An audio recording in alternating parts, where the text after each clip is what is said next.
Hello friends, our today's topic is challenges of integrating ICT in school education। ये आज हमारा छठा presentation है और इससे पहले जो प्रेजेंटेशन नंबर 4 और प्रेजेंटेशन नंबर 5 था उनकी कंटिन्यूटीज में ये एक प्रेजेंटेशन है, इसको ध्यान से सुनिएगा। यहाँ पर हम लोग स्कूल एजुकेशन में आईसीटी को इंटीग्रेट करते हुए जो जो चैलेंजेस फेस होते हैं उसको डिस्कस करने वाले हैं। इन सब की बैकग्राउंड में सबसे पहले हमें समझना होगा कि स्कूल क्या होता है। स्कूल एक वो जगह होती है जहाँ पर बच्चे विद्यार्थी अपना एक समय बिताते हैं जिसका टाइम इंटरवल फिक्स होता है। उसके साथ साथ वहाँ पर ऑलमोस्ट फॉर्मल कंडीशनिंग की अप्रोच होने की वजह से करिकुलम भी फिक्स होता है, डिसिप्लिन भी फिक्स होता है, होम टास्क भी फिक्स होते हैं, क्लास टास्क भी फिक्स होते हैं और इसके साथ साथ जो पर्टिकुलरली ऑब्जेक्टिव्स होते हैं वो भी फिक्स रहते हैं। हाँ, स्कूल जो होता है उसका क्लासिफिकेशन बहुत लंबा है। आज की तारीख में प्री प्राइमरी स्कूल की बात होती है, देन प्राइमरी स्कूल की बात होती है, देन एलिमेंट्री की बात होती है, सेकेंडरी एंड सीनियर सेकेंडरी। ऐसे एक क्लासिफिकेशन हमारे यहाँ देखने में आता है in Indian conditions. Pre primary classes, primary classes, elementary classes, somewhere we see maybe in the government institutions or in private institution, up to that level the schools are same and the faculty is same. But for the secondary classes and senior secondary classes, the classification is different. The faculty is trained and they are converted in the TGT and PGT level. School को समझना बहुत ज़रूरी है क्योंकि यदि हमें school समझ में आ गया तो शायद हम उन चैलेंजेस को काफ़ी अच्छे तरीके से हैंडल कर सकेंगे। और मेरे accordingly challenges are nothing but a new situation. देखने में आया है कि जब हम एक ट्रेडिशनल वे से अपने लाइफ को स्पेंड कर रहे होते हैं तो कुछ नई चीज़ें जब इंट्रोड्यूस हो जाती हैं तो उनको फेस करने में, उनको हैंडल करने में, उनके ऊपर अपना कंट्रोल करते वक्त जो जो प्रॉब्लम्स आती हैं हम उन्हें चैलेंजेस कह सकते हैं। अधिकतर देखा जाए तो स्कूल की परिभाषाएं अनगिनत हैं। आप इंटरनेट से इसकी डेफिनेशंस निकाल सकते हैं, बहुत बड़े बड़े एजुकेटर्स ने इसकी डेफिनेशंस दी हैं। परंतु दो तीन चीज़ें मैं कहना चाहता हूँ कि स्कूल एक वो जगह होती है जहाँ पे आपके गुणों को आपसे परिचित करवाया जाता है। मतलब हर इंसान में कुछ ना कुछ गुण होते हैं और वो गुण कितनी मात्रा में आपके अंदर है और उनको पॉलिश कैसे करना है, इसकी जो पहली शुरुआत होती है वो आपके स्कूल से होती है। इसीलिए कहा गया है कि जो स्कूल है वो एक ऐसी जगह है जो आपको शारीरिक मानसिक रूप से तैयार करती है आने वाले जीवन के लिए। तो अब इन बैकग्राउंड में इस मेजर ऑब्जर्वेशंस के तहत हमें स्कूल एजुकेशन को समझना होगा। जनरली जो एजुकेशन के पैटर्न है हमारे देश में, आपने फिलोसॉफिकल फाउंडेशंस में पढ़ा होगा, formal, non formal, informal, 3 conditionings में चलते हैं। परंतु जो स्कूल एजुकेशन है वो आज की तारीख में मेजॉरिटी फॉर्मल एजुकेशन पर बेस्ड है। फॉर्मल का मतलब होता है जहाँ पे क्लास का स्ट्रक्चर फिक्स है, करिकुलम सिलेबस फिक्स है, उसका इवैल्यूएशन टेक्निक फिक्स है, टाइम शेड्यूल फिक्स है। और सबसे बड़ी बात, इस सब के बाद जब आपका इवैल्यूएशन होगा तो आपको एक marksheet in the form of your result produce की जाती है जो आपके लिए एक मोटिवेशन का काम करती है आने वाले समय के लिए। और ये आपकी एक तरह से अचीवमेंट को भी शो करती है कि साल दर साल आपने क्या क्या किया।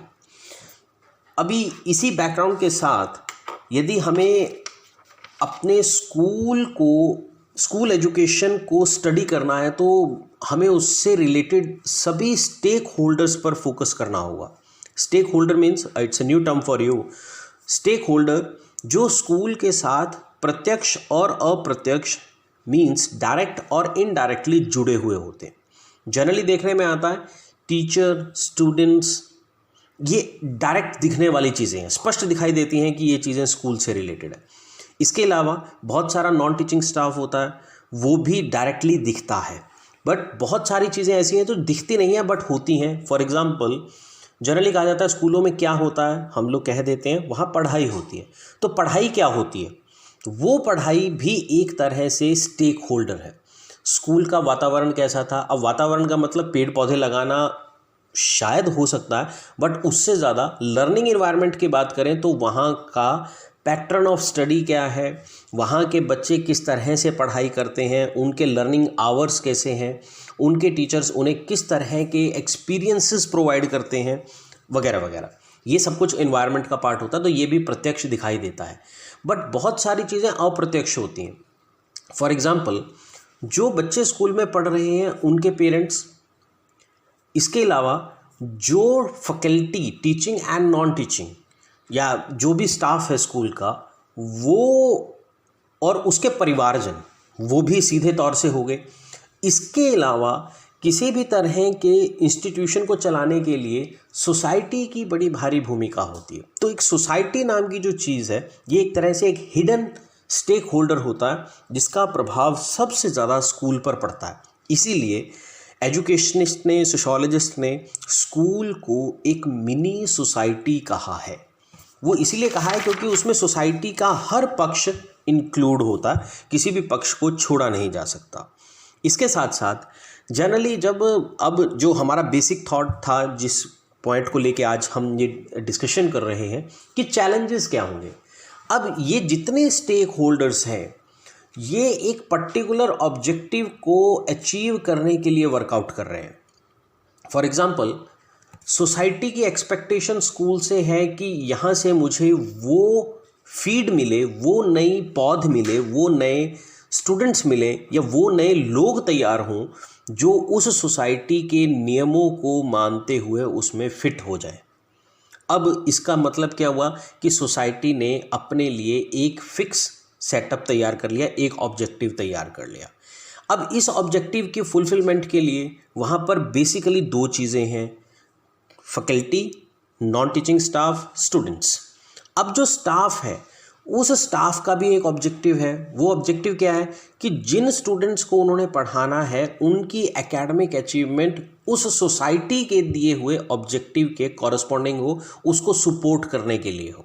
साइमल्टेनियसली स्टूडेंट्स के ऑब्जेक्टिव हैं, वो अपने लिए कुछ टारगेट फिक्स करते हैं, वो अपने लर्निंग स्किल्स को डेवलप करने की कोशिश करते हैं एंड सो मैनी थिंग्स। लेकिन इनके साथ साथ इन सभी ने सिर्फ अपना पूरा टाइम स्कूल में बिताना नहीं होता। फॉर एग्ज़ाम्पल यदि हम आज की इंडियन गवर्नमेंट की स्कूल स्ट्रक्चरिंग के पैटर्न को डिस्कस करें तो जनरली जो स्टूडेंट्स हैं वो 6 से 7 घंटे स्कूल में बिताते हैं, जबकि पूरा दिन का टाइम पीरियड 24 घंटे है। फैकल्टी हो सकता है कि 2 घंटे एक्स्ट्रा लगाती हो, आप 8-9 घंटे कह सकते हैं। यदि रेजिडेंशियल कॉम्प्लेक्स है उसमें थोड़ा सा डिफरेंस आ जाता है। For example if you talk about the Navodaya Vidyalaya, Navodaya Vidyalaya में 24 आवर फैकल्टी और स्टूडेंट्स दोनों को एक साथ रहना है, तो वहाँ की सिचुएशन और नॉन रेजिडेंशियल इंस्टीट्यूशंस की सिचुएशन में थोड़ा सा फ़र्क आ जाता है। लेकिन हम मेजॉरिटी पोर्शन की यदि बात करें तो मेजॉरिटी पोर्शन नॉन रेजिडेंशियल का इंडियन कंडीशन में आज की तारीख में एप्लीकेबल है। तो वो सभी स्टेक होल्डर्स जो इनडायरेक्ट होते हैं, फॉर एग्जांपल स्टूडेंट्स के माता पिता, उनका फ्रेंड सर्कल, उनका पीयर ग्रुप, जो सीधे तौर से आज स्कूल का नहीं हिस्सा है। साइमल्टेनियसली जो फैकल्टी है उनके परिवार के और लोग जो उस फैकल्टी के ऊपर डिपेंडेंट हैं, ये अपने आप में बड़ी इम्पॉर्टेंट भूमिका अदा करते हैं ताकि हम सोसाइटी के बेसिक ऑब्जेक्टिव को अचीव करने में मदद कर सकें। तो यहाँ पर कुछ पॉइंट्स हैं, यदि वो पॉइंट्स हम प्रॉपरली कर लें तो हमारे टारगेट्स और हमारे वो ऑब्जेक्टिव जो हमने फिक्स किए हैं वो अचीव हो जाएंगे। और इन्हीं को अचीव करते वक्त जब नई सिचुएशंस हमारे सामने आती हैं तो उनको चैलेंजेस कहा जाता है। कुछ चैलेंजेस में के लिए एक और छोटा सा एग्जांपल, फिर हम उन पॉइंट्स को डिस्कस करेंगे जो सीधे तौर से जुड़े हुए हैं। मान लो एक इंस्टीट्यूशन ने अपने लिए एक पर्टिकुलर ऑब्जेक्टिव, अपना एक विजन फिक्स किया। जब उसने ये दोनों चीज़ें फिक्स कर ली तो उसको अचीव करने के लिए वो अब एफर्ट शुरू करता है। और ये एफर्ट्स कोई एक दिन में होने वाले एफर्ट नहीं है, इट इज़ अ चेन। आप पहला काम करेंगे तो दूसरी कड़ी पे जाएंगे, दूसरी से फिर तीसरी पे जाएंगे, तीसरी से चौथी पे जाएंगे, और वो आप तब तक चलते रहेंगे जब तक आप अपने फाइनल डेस्टिनेशन पर नहीं पहुंच जाते।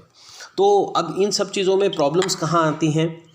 जब हमारे वो टारगेट अचीव नहीं होते तो जनरली जो एडमिनिस्ट्रेटर्स होते हैं, जो फैकल्टी के अथॉरिटीज़ होते हैं, वो अपना इंट्रोस्पेक्शन करते हैं। वो अपने बारे में एनालिसिस करते हैं कि हमने पिछले 1 साल में ये करवाया, हम किस लेवल पर पहुँचे, क्या हमारे टारगेट अचीव हुए नहीं हुए, वो डिस्कस जनरली किया जाता है।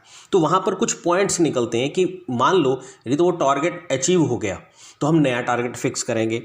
इन द मीन टाइम वो टारगेट यदि फिक्स नहीं हुआ तो हम उसको जब एनालिसिस करेंगे तो कुछ चीज़ें निकलती हैं कि कमी कहाँ रह गई, और वो कमी ही चैलेंज है। फॉर एग्जांपल कुछ कमियां हैं, मान लो टीचिंग मेथड ऑब्लिक टेक्निक्स कैसी थी, टीचिंग का मॉडल जो टीचर्स ने ऑप्ट किया वो कैसा था, कंटेंट कैसा था, कंटेंट की क्वालिटी क्या थी, उस कंटेंट के लिए जो करिकुलम को डिज़ाइन किया गया वो कैसा था, क्लासरूम मैनेजमेंट कैसी थी, लर्निंग एनवायरनमेंट कैसा था कैंपस में।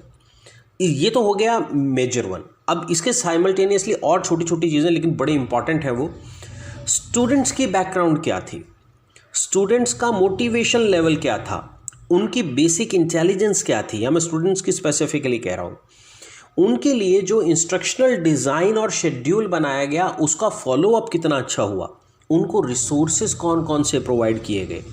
इसके बाद फिर टीचर्स के पार्ट पे बात आती है कि उन्होंने किस इवैल्यूएशन सिस्टम को ऑप्ट किया, उनका पैटर्न ऑफ इवैल्यूएशन क्या था, उन्होंने इवैल्यूएशन के ऑब्जेक्टिव्स क्या रखे थे, किस तरह के एग्जामिनेशन के अकॉर्डिंगली चले, वो सीआरटी को बेस माना उन्होंने, एनआरटी को बेस माना, एंड सो मैनी अदर्स। इन सब चीज़ों को यदि ध्यान से देखा जाए तो ये हमारे वो एस्पेक्ट्स हैं जिनसे हम ये डिसाइड करते हैं कि हम इस लेवल, यदि ये बेस्ट होंगे अपने आप में तो आप अपने इंस्टीट्यूशन को, आपके स्टूडेंट्स को और फैकल्टी की इंडिविजुअल ग्रोथ को हाईएस्ट लेवल तक ले जाएंगे। बट ये जब ये अचीव नहीं होती हैं तो ये एक चैलेंज की तरह काम करता है। फॉर एग्जांपल हमने ये टीचिंग मेथड इस्तेमाल किया, फॉर एग्जांपल इंडक्टिव अप्रोच है, deductive approach, problem solving method, library method, project method, anything we use, क्या ये सफिशेंट थे? इन मेथड्स को सपोर्ट करने के लिए जो टेक्निक्स हमने क्लासरूम्स में इस्तेमाल की, क्या वो अप टू मार्क थे? ये एक चैलेंज है और इस चैलेंज को हमें ऑप्ट करना चाहिए।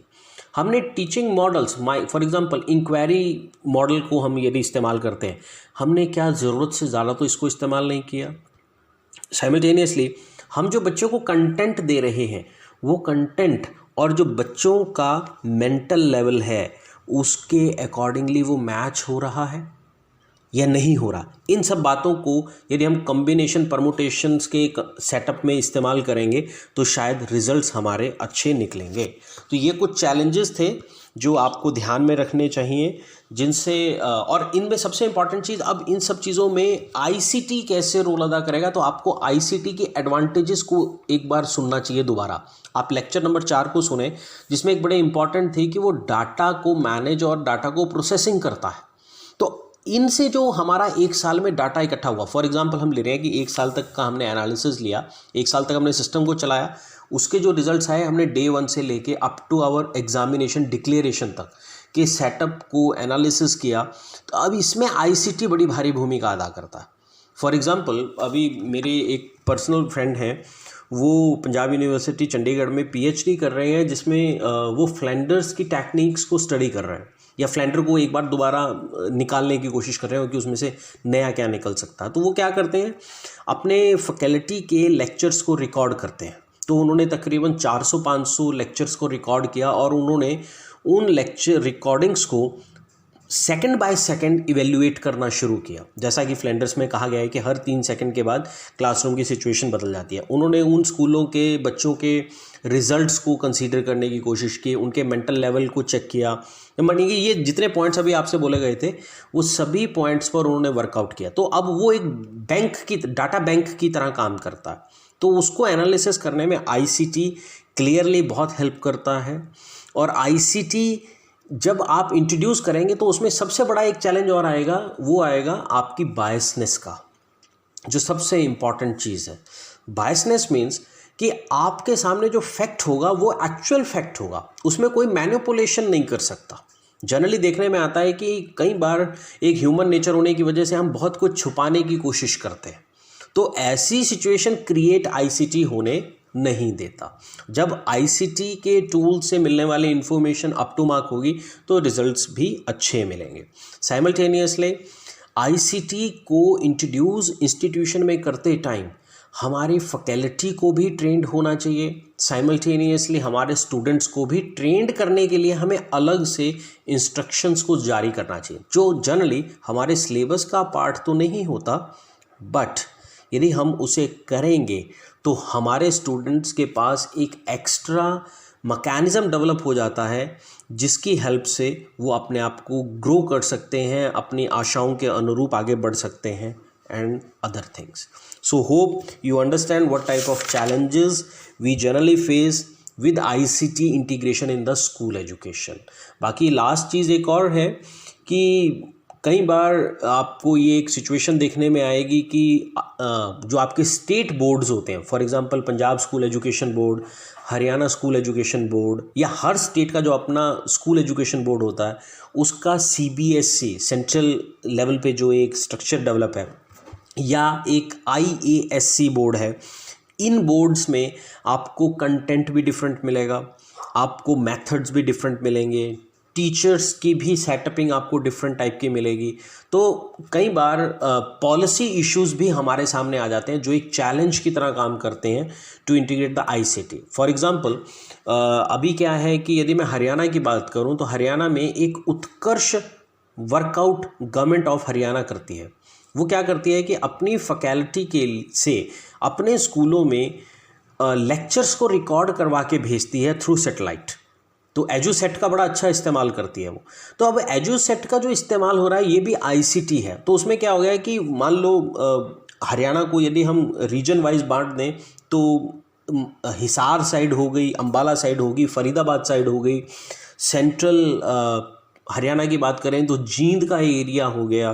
तो ये जो एरियाज़ हैं इनमें लोगों की डिमांड्स, लोगों की एक्सपेक्टेशन, सोसाइटी की एक्सपेक्टेशंस डिफरेंट है।